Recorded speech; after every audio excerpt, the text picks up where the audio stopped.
Hello everyone, good evening. আজি আমি অসম পুলিচৰ আহিব পৰা সম্ভাৱ্য 15টা কোৱেশ্চন অসম জিওগ্ৰাফিৰ পৰা আনিছো. Let's start with our first question. Which national park in Assam is also known as East of Amazon?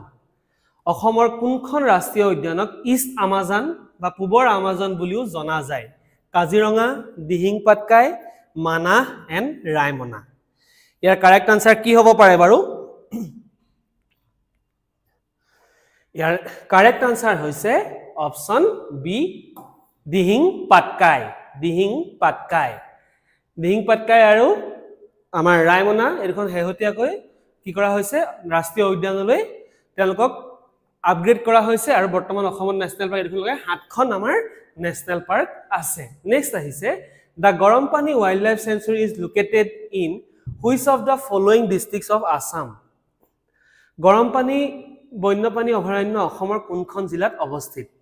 Karbi Anglong, Jorhat, Sonitpur and Udalguri. ইয়াৰ কি হ'ব পাৰে কাৰেক্ট আনসাৰ? আমি জানো যে গৰমপানী যিখন অভয়াৰণ্য আছে ক'ত আছে? It is in Karbi Anglong district. Next question. How many national park are there in Assam? অসমত কেইখন ৰাষ্ট্ৰীয় উদ্যান আছে? 5, 6, 7, 8. আৰু আমি অলৰেডি ডিসকাস কৰিছিলো যে টোটাল 7খন নেশনেল পাৰ্ক আছে. কাজিৰঙা, মানাহ, নামেৰি, ওৰাং, ডিব্ৰু-চৈখোৱা, দিহিং পাটকাই আৰু ৰায়মনা. আৰু 17খন আমাৰ অভয়াৰণ্য আছে.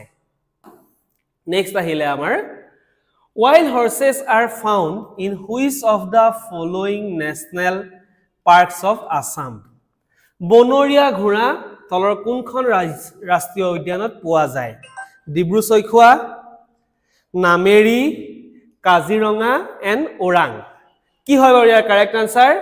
ইয়াৰ কাৰেক্ট আনসাৰ হৈছে ডিব্ৰু-চৈখোৱাত আমি কি পাওঁ? বনৰীয়া ঘোঁৰা দেখিবলৈ পাওঁ. Next question.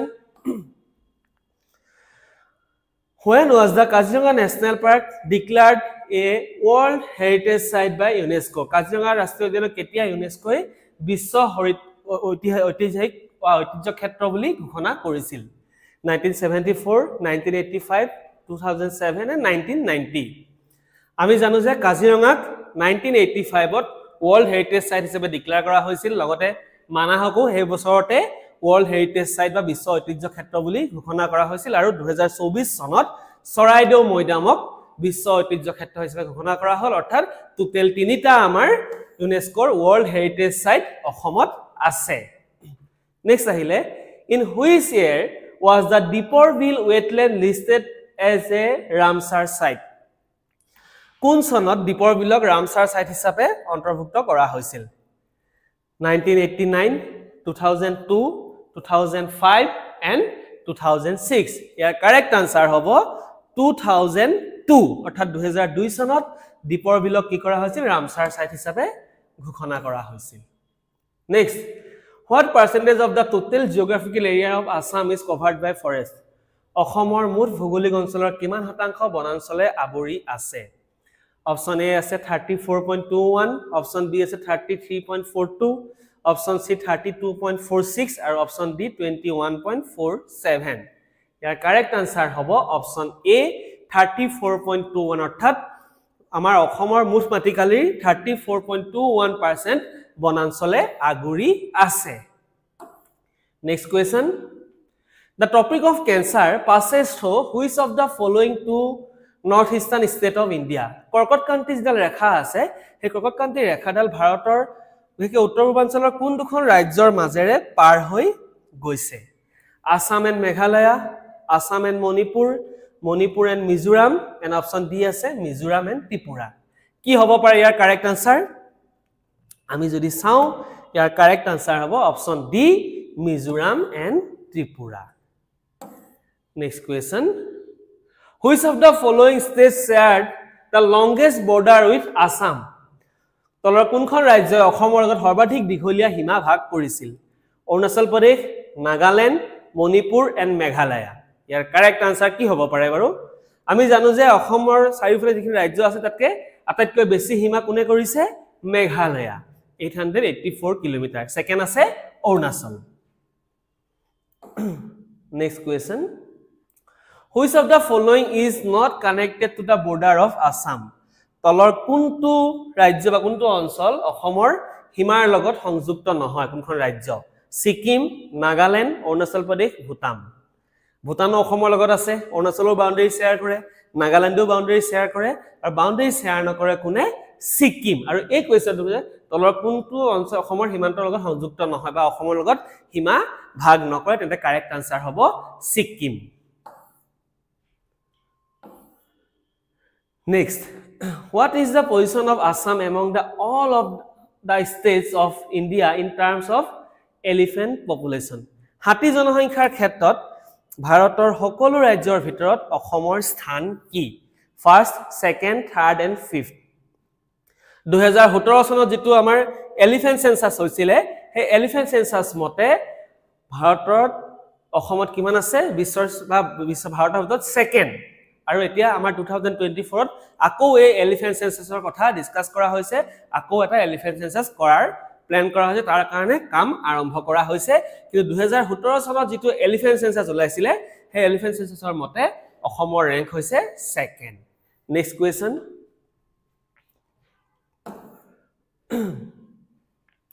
In which year was the first oil refinery in India established at Digboi?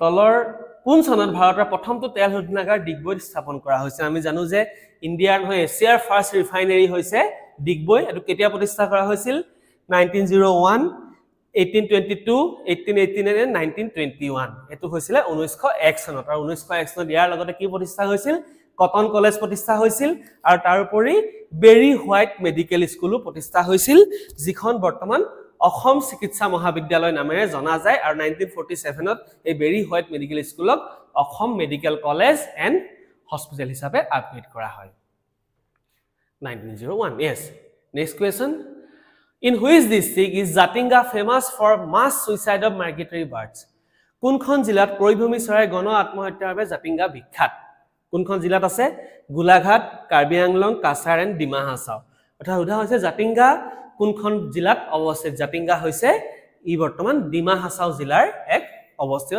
জিলাৰ এক অংশ next question Which district of Assam has significant limestone deposit অসমৰ কোনখন জিলাত যথেষ্ট পৰিমাণে চোন হিলৰ নিক্ষেপ আছে গোৱালপাৰা ধুবুৰী কাৰ্বি আংলং এণ্ড কামৰূপ আমি যদি জানো অসমৰ কাৰ্বি আংলং জিলাত option C is the correct answer আটাইতকৈ বেছি চোন হিলৰ ভাণ্ডাৰ আছে yes next question Which of the following city is also known as the Manchester of Assam তলৰ কোনখন চহৰক অসমৰ মানচেষ্টাৰ বুলিও কোৱা হয় হাজু শুৱালকুছি জুৰহাট এণ্ড মাজুলী কি হয় ইয়াৰ কাৰেক্ট আনসাৰ বাৰু yes correct answer is Sualkuchi কি বুলি কোৱা হয় মানচেষ্টাৰ অফ আসাম বুলিও কোৱা হয় yes correct answer is Sualkuchi okay আমি আজি খুব শৰ্ট কে তোমালোকক 15টা কোৱেশ্চন লৈ আহিছিলো আকৌ আমি এনেকে শৰ্ট ওয়াইজটো আনিম প্লাস যেটো এক্সপ্লেনেশন কৰা হৈছিলে এক্সপ্লেনেশন ওয়াইজটো আমি তোমালোকৰ কাৰণে কোৱেশ্চন আনিম ওকে দেন থ্যাংক ইউ